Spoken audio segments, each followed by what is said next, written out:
How's it going, you guys? It's Scott with Everyday Home Repairs. Today we're continuing a conversion from a simple 12 by 16 storage shed to what will be my office out in my yard. And to do that, I really need to start insulating the inside of the shed so I have a hope of cooling and even heating the space with that window unit behind me. Now, there's some super common mistakes I want to help you avoid when you insulate the ceiling of your shed. These mistakes will just result in not getting the finished space you want, more work down the road, and possibly even health concerns for you. So let's go ahead and jump into it and start getting some insulation on the ceiling. Now, what I went with was a 2-inch rigid foam board, and it's a proper sheet. It's 4 foot by 8 foot in overall dimensions, and I'm gonna need 6 of those to fill out my entire ceiling and give it an R factor of 10, costing me about $350 to $400, especially once I consider the fasteners you should be using and also the seam tape, which I'll show you more details on.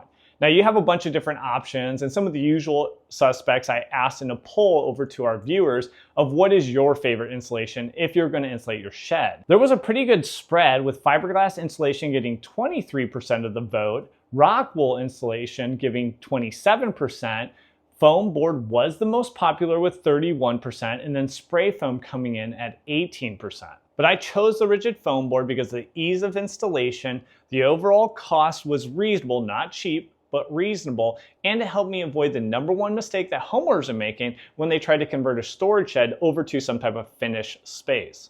And now for my shed, I need 2 sheets to span the width of my overall shed and just need to do a little trimming. That's the beauty of these foam boards, is they're easy to work with and easy to trim. You just mark your length. Here I'm marking 93 inches to meet on that rafter, just taking a piece of LP trim as my straight edge, and then I start to score that with my Olaf blade. The nice thing about a blade like this, it extends out more than 2 inches, so I can just cut right through. If you have a shorter blade, you can break these clean, but you just need to make sure that cut line is right on a solid surface, such as a countertop. Then I'll lift the panel into place. It can be a one-man operation, but you might need a little help, such as using your head like that, or a long screw over in the corner to hold the panel up, such as the truss screw that I installed. And then I'll go ahead and secure with 2 screws with the washers in the middle and secure the other end, going back through and doing an alternate of 2 fasteners on a rafter, then 1 fastener, then 2 fasteners, and back and forth. These panels are not heavy, so you don't need to go overboard with your fasteners to get a nice, secure, tight hold to the bottom of your rafters. Specifically, what I'm using is GRK's 3 1/8 inch, so that's going to give me over 1 inch to secure into the rafter and go through the 2 inches of the panel. And then I'm using these washers. That's actually Go Board washers. There are specific washers for foam board, but you can get these Go Board washers at pretty much any home improvement store, and you'll see links in the description for these supplies and tools. So you'll just drill that through, make sure you're finding your rafter, and then sink it in a little bit below the surface, especially if you're going to finish off the ceiling. And then before you add more panels, if you need to drill any holes or locate anything, do that now before you start cutting off your access to that area. So the main issue that I'm actually avoiding with putting the foam board on the bottom of these rafters is each of these cavities, I'm not filling those with insulation.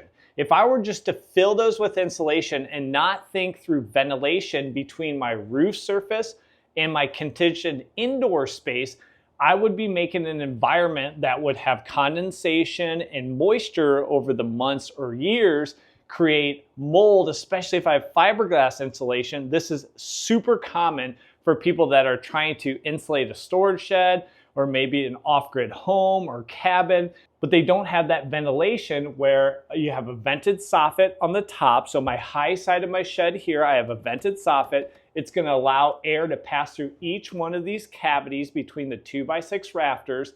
And now we're sealing that up with our rigid foam board, and it passes all the way down to the low side that's also vented. So I have ventilation in each one of these cavities, which is going to help reduce the chances of any condensation or moisture, which would damage my roof decking, but also lead to mold, which you want to avoid at all costs. If you guys are interested, I do have free build plans. We'll give you the materials list for this to help you estimate the cost so you can compare DIY versus hiring this out. You save a ton of money on a shed this size, which is a 12 by 16 modern lean-to, especially with all those transom windows and the French door. It starts to really add up. So we'll go ahead and complete the 4 panels and use some window and door expansion foam. It doesn't expand too much, so it'll fill that void, but it won't make a mess of things. Once it's dry, you can cut it flush, and then we'll use seam tape. Sika makes a great seam tape. It bonds really well, it's strong.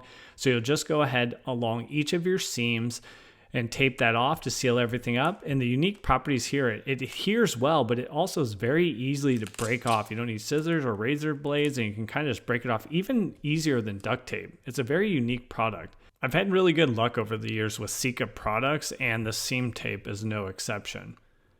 Now, hopefully that helped you out, but I do understand there's a lot of different scenarios and you might have questions specific that you need help with, and we'd be happy to help. The best place to go, you can scan this QR code, or there'll be a link in the description that'll take you over to our new community, which is Everyday Shed. There you can upload your specific question, pictures, videos, and myself and Carlos from Everyday Shed would be happy to help you out and make sure you get through your shed build successfully.